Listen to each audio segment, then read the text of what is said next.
Alors les amis, à contresens, après la Renault 4 chevaux, je vais vous présenter, on va pas dire la concurrente parce que ça n'a vraiment rien à voir, mais dans les mêmes années. Rebonjour Alain. Bonjour Alain. Voilà, alors là on vous présente la Lancia Ardea. Alors si vous regardez, c'est à peu près la même grandeur que la 4 chevaux, mais on est dans un autre monde. Ben Alain va bien nous expliquer ça. Alors on est dans un autre monde, surtout au niveau du prix. C'est le double. La Lancia, c'est le double de la Renault 4 chevaux. Les centimètres cubes, c'est la même chose. C'est un 900 cm3 4 cylindres en ligne sur la Renault et en V sur la Lancia.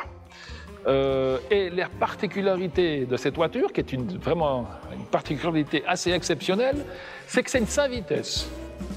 Alors, à cette époque, en 1951, je ne connais pas d'autres voitures qui avaient une boîte 5 vitesses. Ferrari, Jaguar, Maserati avaient tous des boîtes 4 vitesses. Et cette petite Lancia de 900 cm3 avait une boîte 5, qui était une voiture assez avant-gardiste. Et puis, on a raconté tout à l'heure, hors caméra, on parlait de son prix. Oui. À l'époque, elle était le même prix. C'est juste. Elle était un peu plus chère qu'une Mercedes 170 de la même année. Voilà, ça donne vraiment la gamme de véhicules et de la clientèle qu'il y avait pour ce genre de véhicule. C'était vraiment la petite voiture pour la... Absolument. Non, ça c'est pour madame, le monsieur était industriel, madame roulait la petite Aprilia. Monsieur était juge d'instruction ou autre chose, c'était la voiture. C'est une voiture beaucoup moins populaire que la Renault 4 chevaux. Voilà, c'est vraiment plus chicos. Voilà, plus chic. Et un truc qui m'a aussi, moi, un peu, entre guillemets, surpris, on remarque qu'elle a le volant à droite. Et puis tu me disais, c'était à l'époque, c'était... C'était la noblesse. Voilà, c'était la noblesse. C'était une certaine noblesse chez les Italiens.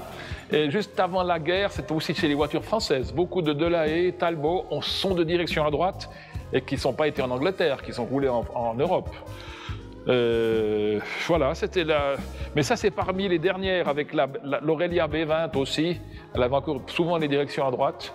Mais après, ils ont arrêté. À partir des années 60, c'était fini, la direction à droite. Et puis, une particularité aussi, c'est la porte avant et la porte arrière qui s'ouvrent de manière, comment on dit ça, antagoniste, c'est ça bien voilà. Non, voilà, ouais. On dit, je ne sais pas comment on appelle ça, mais maintenant, il y a même des Rolls-Royce qui font ça. Voilà. Les nouvelles Rolls. Voilà, il y a eu aussi un petit monospace Opel qui avait aussi ces portes-là, la Gila, je ne sais plus, qui est revenu avec ça il y a quelques années. C'est des voitures récentes pour moi. Voilà. Mais c'est que je trouve ça assez sympa au niveau... Ouais, c'est marrant, c'est des petites particularités. Voilà. Voilà. Et le moteur, donc, voilà aussi la différence par rapport à la 4 chevaux qu'on a vu, c'est le moteur qui se trouve à l'avant. Ah oui. Et la voiture, c'est une traction avant. C'est une traction avant. Voilà. Ah non, non, c'est pas une traction avant. J'ai des bêtises. Tu dis des bêtises. D'accord. C'est une traction arrière. D'accord, ok. C'est une propulsion. Donc on a un arbre qui traverse sur la voiture. Exactement, on a un arbre. D'accord. Ouais. Et puis devant, on avait... C'est vrai qu'on n'avait pas regardé la Renault, mais c'est pas important. Donc on a le moteur à l'avant et le coffre à l'arrière. Tout à fait. Tandis que j'imagine la 4 chevaux que vous avez vue l'autre jour, elle a un petit coffre à l'avant, j'imagine. Un petit coffre, voilà. On peut voir si tu veux. D'ailleurs, on peut vite faire un petit clin d'œil, même si on n'est pas dans le même sujet. C'est vrai que c'est une chose qu'on n'avait pas regardée. Alors déjà, pour l'ouvrir, toi, c'est marrant, c'est comme ça. Ça, c'est une particularité. Et puis après, il y a une sécurité, bien sûr. Il faut juste trouver où elle est. Voilà. Voilà, on a la roue de secours. Et la roue de secours se lève. Voilà le coffre. C'est génial. Voilà. Un petit coffre pour mettre des trois petites affaires. Mais c'est vraiment un petit coffre. Hein. Oui. Voilà, la petite anecdote Renault pendant le reportage, Lancia. Et là, le coffre. Donnez-vous aussi cette fameuse roue. Voilà. Puis vous voyez les gars, je ne sais pas si vous voyez, derrière il y a des petits panneaux de rallye. Oui, la voiture a fait beaucoup de rallye. Voilà, ça fait pas mal de petits rallyes historiques. Ouais.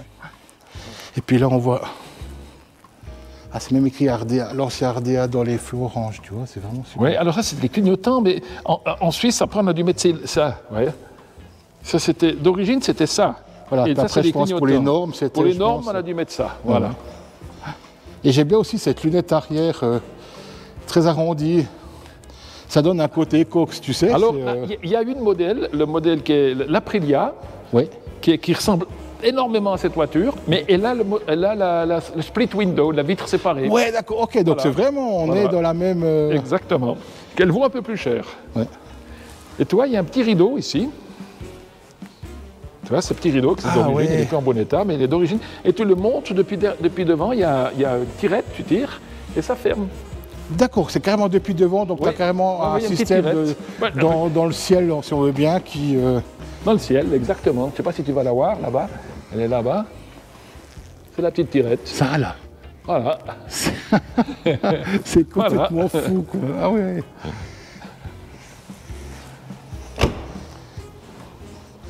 Elle est vraiment belle aussi. Elle est dans son jus, voilà. C'est une voiture qui est dans son jus. Et c'était, comme tu disais, c'était le même propriétaire que la 4 chevaux. Hein. Oui, tout à fait. Ouais. Tout à fait. Et il a fait des rallyes. Avec celle-là, il a fait le rallye de Sardaigne. D'accord. Et d'autres, et bien sûr, beaucoup d'autres. Ouais. Ben, en parlant de rallye, si jamais, j'ai filmé il y a quelque temps l'Alpha qui a remporté le Sanremo historique 2022. Oh. Oui, j'ai filmé ça. C'était quoi comme Alpha? C'est une Ossa Giulia, ou Giulietta, je ne vais pas dire une bêtise, mais il faut aller voir sur la chaîne, voilà. elle y est. Voilà. Mais je sens on ira voir sur la chaîne. Voilà, mais je l'ai filmé West Automne.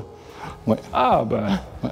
D'ailleurs, je voulais te féliciter au niveau de ta chaîne, qui est vraiment exceptionnelle. C'est vraiment super sympa de ta part, parce que c'est vrai que toi, tu es vraiment un pro dans la voiture de collection. Puis suivez-le, et je peux vous dire que ça.